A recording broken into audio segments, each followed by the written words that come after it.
place de la littérature française dans la diplomatie culturelle nationale. Je m'appelle Basile Marin, membre de Sinopia Jeunes, et j'animerai cette table ronde. Avant de vous présenter le programme de la soirée, je tiens à remercier tous ceux qui ont organisé cette conférence avec moi, en particulier Joséphine Staron, directrice des études et des relations internationales de Sinopia, Constantin Bayer-Genzer, président du club Écrivance, et Philippe Robinet, membre de Sinopia, directeur général de Gardel Lévy et l'un de nos 3 experts ce soir. Je tiens aussi à remercier nos conférenciers qui nous font l'honneur de leur expertise, Résine Achondo, président du Centre national du livre, et François Samuelson, agent littéraire, ainsi que Philippe Robinet, déjà mentionné. Rapidement, pour vous décrire le programme de la soirée, nous nous pencherons sur le voyage international de l'œuvre au sein du milieu éditorial quand elle est exportée et tenterons de discerner les étapes et les acteurs qui rythment ce parcours. Puis, nous étudierons la source de l'influence littéraire dans l'exportation et l'importation d'œuvres littéraires. Nous examinerons pourquoi la littérature reste plus nationale et moins mondialisée que le cinéma, où la suprématie d'Hollywood semble écrasante.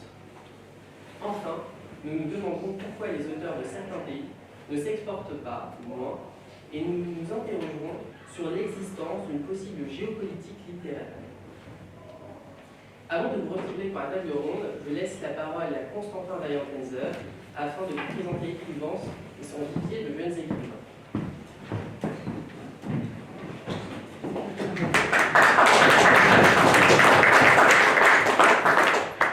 Merci beaucoup, Basile.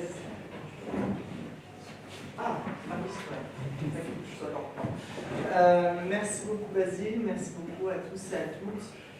De toute manière, je vais être assez bref, surtout que j'ai une écharpe au couteau, du coup, ce qui signifie que j'ai la voix cassée. Et en Écrivance, ça a été créé, c'est un club d'écriture qui a été créé l'année dernière. Et l'idée, c'était qu'il y a beaucoup de personnes qui écrivent à l'ENS, mais assez peu osent, disons, discuter avec les autres. Et le but de ce club est de créer une atmosphère bienveillante pour que celles et ceux qui écrivent puissent discuter de ce qu'ils font. Et aussi de donner l'envie d'écrire. Il y en a quelques-uns qui sont venus, qui écrivaient très peu. Et dans nos séances consistent, hormis quelques séances extraordinaires comme celle-là, principalement en des exercices d'écriture sur plein de choses qui vont d'écrire à partir de textes de musique, d'écrire des dialogues, des poèmes. Et évidemment, tout le monde est bienvenu dans ce club, soit à l'ENS ou pas d'ailleurs. Et donc, c'est un plaisir de pouvoir héberger cette conférence qui change un petit peu de ce que nous faisons d'habitude. Et merci à tous et à toutes d'être venus ici.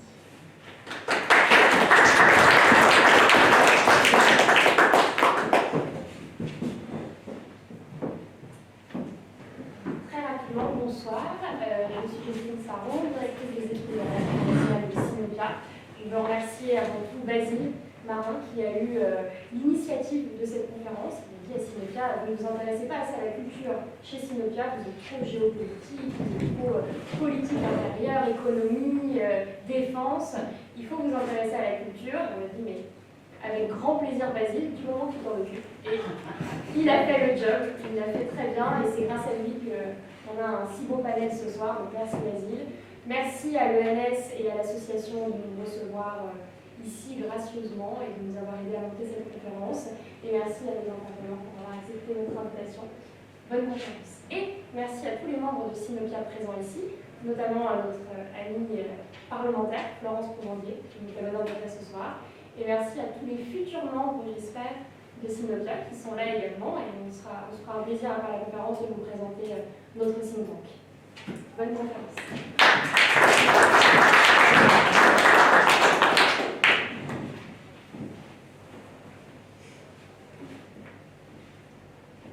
Une œuvre littéraire qui s'internationalise réalise un voyage secret. Elle est arrachée au contexte culturel de sa rédaction, puis elle trouve une nouvelle identité dans une langue et un pays que l'auteur, souvent ignorent. L'éditeur national, son homologue étranger, les agents, les institutions de l'État qui subventionnent cette exportation jouent tous un rôle clé.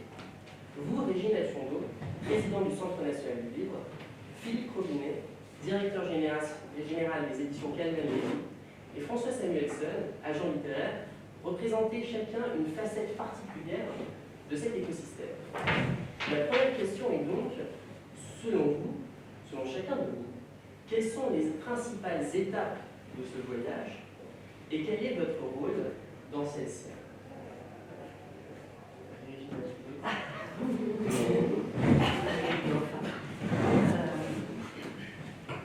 Alors je pense que le voyage secret, le voyage secret dont vous parlez à l'international, au fond je pense que déjà il est à l'échelle nationale un véritable voyage secret. Parce que je pense y compris dans le pays, le livre va être édité et sorti, on ne connaît jamais l'avance. Alors ensuite sur la vie internationale en termes de négociations, je laisserai mes amis répondre. Je peux peut-être parler des différents outils dont l'État s'est doté pour soutenir l'exportation et l'importation, parce que c'est dans les deux sens en France, ce qui est d'ailleurs une particularité de la France, j'y reviendrai. Pour l'exportation des livres et de la littérature française, il y a plusieurs dispositifs qui existent. Il y a le BIEF, le Bureau international de l'édition française, qui est présidé par Antoine Gallimard, dirigé par Nicolas Roche, qui est vraiment le bureau qui, je dirais, sur le modèle d'Unifrance Film pour le cinéma, organise la présence des éditeurs français et de leur catalogue dans tous les marchés ou tous les rendez-vous internationaux qui permettent aux éditeurs français de rencontrer des éditeurs étrangers et vice-versa. Donc ça, c'est vraiment le gros travail de conquête, j'allais dire, des territoires et de rencontre des éditeurs du monde entier avec les éditeurs français.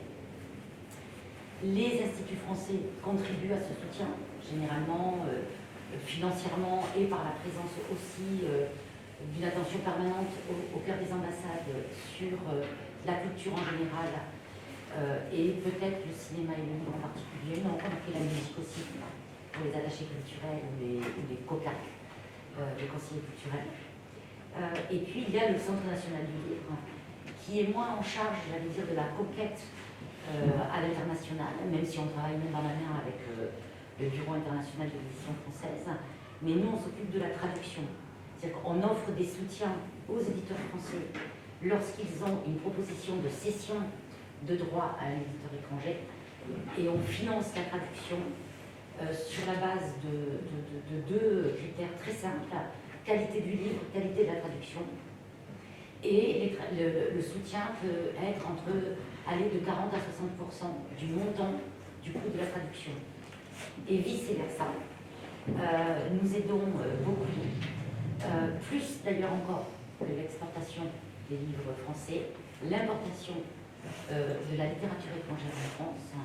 On pourrait d'ailleurs s'interroger sur ce déséquilibre qui existe en termes de moyens entre ce qu'on pourrait considérer comme une politique culturelle de soft power, de rayonnement international de la France versus la France héritière des Lumières et accueillant les artistes du monde entier à travers ses soutiens. Mais en l'occurrence, le Centre national du livre contribue à l'exportation par le biais du soutien à la traduction, à l'importation par le biais aussi du soutien à la traduction. Et nous avons une autre action importante et que nous comptons développer qui est la francophonie, puisque c'est au Centre national du livre que revient le soutien financier aux librairies francophones du monde entier. Donc elles sont 140 dans le monde entier. Nous les aidons chacune d'entre elles, en particulier d'ailleurs pendant la crise sanitaire, où on a plus que doublé nos aides, puisqu'elles ont beaucoup plus mal traversé la crise sanitaire que les librairies françaises par l'absence de soutien dans les pays dans lesquels elles étaient installées. Vous êtes situé dans le monde? On en a 40 en Afrique, on en a dans tous les pays francophones. Argentine, Amérique latine, bien évidemment pays du Maghreb, j'ai cité l'Afrique, le Vietnam, c'est très très réparti. 140, il y a une quarantaine sur laquelle nous portons une attention particulière. Il y a l'Europe, évidemment, une quarantaine sur le continent africain. Et donc c'est notre soutien à la francophonie que l'on va d'ailleurs développer. On est en train de réfléchir à la politique de soutien qu'on pourra apporter à la circulation des œuvres francophones dans les pays francophones, et j'allais dire en particulier les pays francophones pauvres, donc plutôt du continent africain. Donc voilà les 3 aides qui existent pour 2 raisons, qui sont le soutien économique aux éditeurs dans la filière du livre sur un plan rigoureusement économique, et évidemment qui existe historiquement au Centre national du livre depuis une trentaine d'années pour des raisons de politique culturelle là, et non pas que économique, de soutien au rayonnement des artistes français à l'international. Bonsoir. Peut-être pour prendre la question, et pour rebondir ce que Régine Champon évoquait, pour prendre la question de la place de la littérature francophone française dans le monde, il faut qu'on distingue vraiment 2 choses, qui sont la place de la littérature dans les pays de francophonie. Donc, si on prend un exemple, qui est l'exemple des éditions Calmel-Lévy, notre plus gros marché, c'est évidemment l'export vers les pays de langue française, Suisse, Belgique, Canada. Ensuite, on a l'export sur des pays de traduction. Si on prend à l'échelle de l'ensemble de la profession, pour que vous ayez une idée, le marché de l'export dans des pays de langue française, ça représente plus ou moins 600 millions d'euros. C'est une somme forte, et qui est en gros centré sur Suisse, Belgique, Canada, le reste est assez marginal. Si maintenant on prend les livres qui sont des livres traduits, c'est-à-dire des livres français qui sont exportés, il y a à peu près 12 000 livres par an, entre 12 et 14 000 livres par an de langue française qui sont traduits vers une autre langue. Dans ces 12 000 livres, la majorité, ce sont des livres de jeunesse et ou des BD. Les livres de fiction, ça représente 10 à 15% de ce marché-là.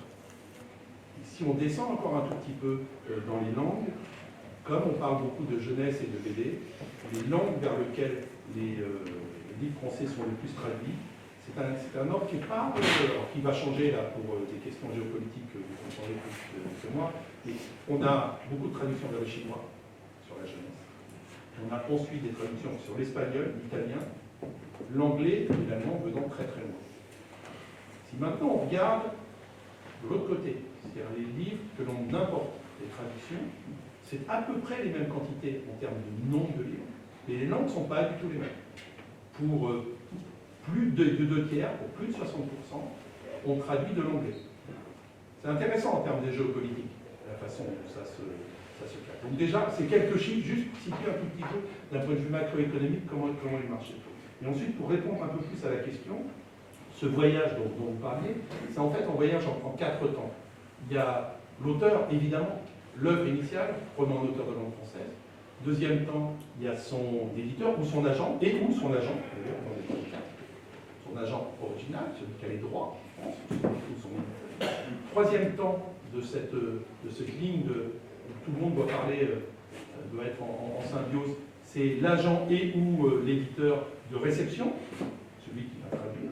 Et puis quatrième temps, il ne faut pas l'oublier, il y a le traducteur ou la traductrice. Ultra important dans ce quatuor-là. On en parlera avec François Samuelson. Il s'avère qu'avec François Samuelson, on partage certains des auteurs qui sont les plus traduits dans le monde, que ce soit Michel Houellebecq ou Guillaume Musso ou Pierre Lemaitre. Donc on a cette habitude-là. Je ne sais pas si François Samuelson est absolument, parle couramment le coréen. Alors moi, pas du tout.